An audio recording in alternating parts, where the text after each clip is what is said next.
What's up, squad? Back for part 2 of this CAE shifter install, and we realized when filming the first part that we probably didn't show too well what we got done, but the good news is that we didn't really do that much. So before we get started in finishing this out, gonna take like 2 minutes and do a brief recap of what we've done so far. The first thing we did was pull off the catback exhaust just because we didn't want to fight with it and work around it. The next thing you have to do is disconnect this transmission mount support bracket. Make sure you have the transmission supported when you're doing this with a stand like we have here. So undo these bolts right here. And then you have to undo the center bearing supports right here. And then you're able to lower the transmission down a little bit to get access to the shifter up here. That's really all we've done up to this point, besides remove the plastic interior trim and getting the old shifter out of there, which is all just sort of kind of self-explanatory as you're going through it. After that, we took some time to align the shifter as per the CAE install instructions, and then once we got it into a position that we thought was accurate per the instructions, we marked holes and we drilled holes. Up to that point, that's everything we have done. So we're continuing in this video from there, and once we get the shifter up in there a little bit, I'll try and get a shot to show you guys what we have. But essentially the next step is to bolt it in there, and then there's an aluminum bracket that goes underneath that we need to fit up and trim and see how we have to work to get that thing to fit properly.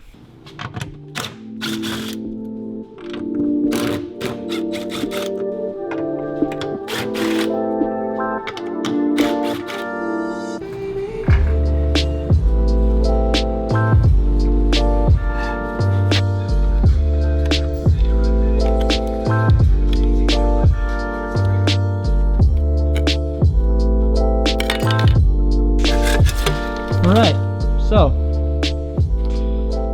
did an initial cut. We cut off like an inch from the end.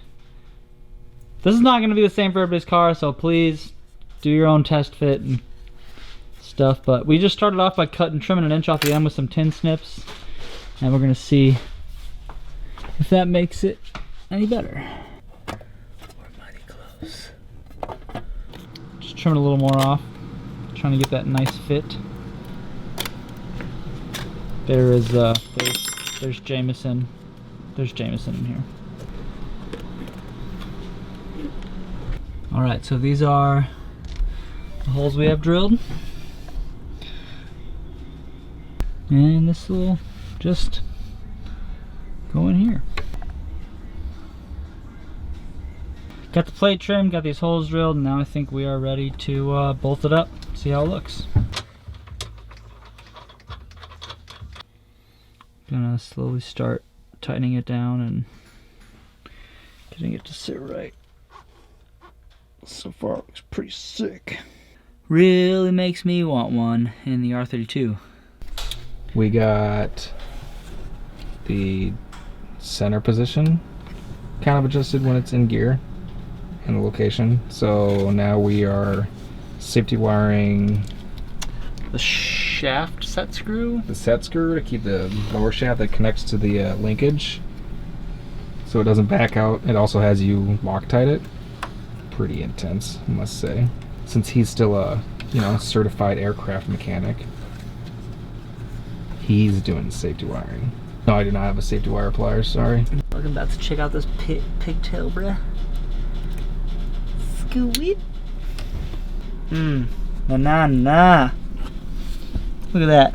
Can't cut yourself on that pigtail. As close as you guys are getting.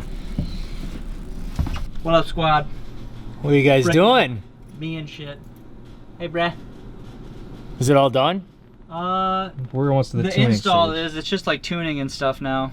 Dude, this thing going into gear, Brian, push the clutch in. Listen to this.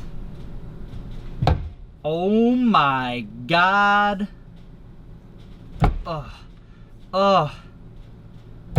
Frickin' just it's like, boom. It's amazing. It's just so good. It can't be helped. So if you guys are watching this, just follow the CAE instructions for tuning. I don't want to just repeat what the instructions say. Before we do the last minor adjustments, reinstall this bracket and the center bearing bracket.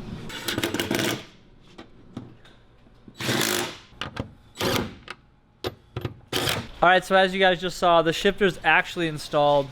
Right now we just have to do the tuning, and I'll check in with you with the next update. Tuning.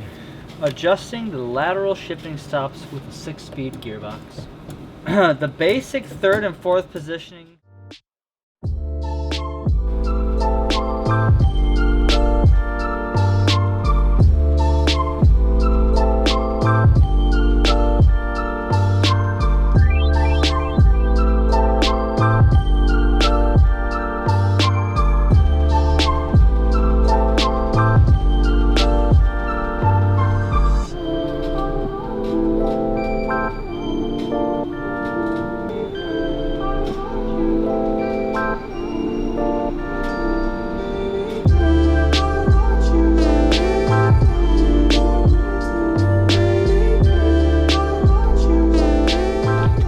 So tuning's complete now. That was really easy. There's these 3 set screws right here, here, and here. Just adjust with the 2.5 mil until I mean, you follow the instructions, just see what we're talking about, but until it starts feeling right. It's like so notchy. And then I'll take a second to explain self-centering to you guys. One of the primary benefits is when you're in second and you go to push and you want to shift into 3rd gear. Usually if you want 2nd and 3rd to be in a straight line, you need a dogleg gearbox. But this allows you to just be able to push forward and you end up into 3rd. Because as you pass neutral, there's a spring in here that is called the self-centering spring, and as you pass neutral, it pushes the shifter into neutral to where 3rd gear is straight in front of you. And then 4th is just straight back. Well, that's normal, but the 2nd to 3rd transition means that you can't shift into 1st. So it prevents the money shift. And then it doesn't do that in 5th and 6th. When you want to go back to 6th, it's just straight back. So it's actually, besides being machined and beautiful, it's engineered extremely brilliantly. And if you don't want notchies, don't buy this. Keep the stock sloppy thing. Like, yeah, somebody said on Brian on one of the M3 forums that they complained don't about get how it notchy because it it's was. notchy. But like the CAE shifter is like a motorsports shifter. It's gonna be notchy. It's not gonna be like rowing a boat like the stock shifter is. Like, yeah, it's not like that's the whole driving point. a pontoon in the ocean. This is next level though. I mean, this is, dude, it's just crazy. It's like so precise, and the fact that you can tune every aspect of it is just crazy, and it feels so good. I need to do this. I wish these things weren't a grand. CAE, if you're watching this and you feel inclined to help a brother out, I would totally like to daily drive a CAE shifter in my R32. But honestly, you're gonna love driving with this shifter. Like, when we talk about mods that are like best bang for a buck, some people talk about horsepower, but me personally is like, yeah, like how much fun do you have when driving the car? What is the experience when you're in your car driving it? Because that's what counts. When you drive this thing on the street, it's going to feel amazing. Every gear is going to be like a reward. He's on his phone, that's what he does all the time. Besides putting the panels back in, this kind of wraps up the CAE install, I would say. Everything else is just putting the interior back together. We're going to eventually fab up some plates to go here, but maybe we'll just do like an individual video on that. But that's how a CAE shifter goes. You pull the exhaust off, you lower down the trans, and you install it. It seemed intimidating the last week when we first started. We also started at like 10 o'clock at night. Yeah, it seemed intimidating, but I mean, now that we're done, it just seems a lot easier. If you have any insight on how the CAE goes in the R32, please comment below. I would love to know, because I'm interested in getting one to make driving this beast a lot more enjoyable. I think this concludes the CAE shifter install. Don't forget, if you liked videos like this, hit the like button. If you want to stick around, subscribe to the channel. Let us know what you think by commenting below. I'm trying to do the outro over here. Oh, sorry. Obviously. Next video that drops is going to be installing the Renline pedal kit with the throttle extension. That's going to be a really quick one, but this is one of those mods that if you enjoy heel toe shifting, that throttle extension is really going to come in handy. So keep an eye out for that. That's going to be coming in probably a week after you're watching this video. We'll see you, squad fam, team goals, team, squad, fam, team, squad.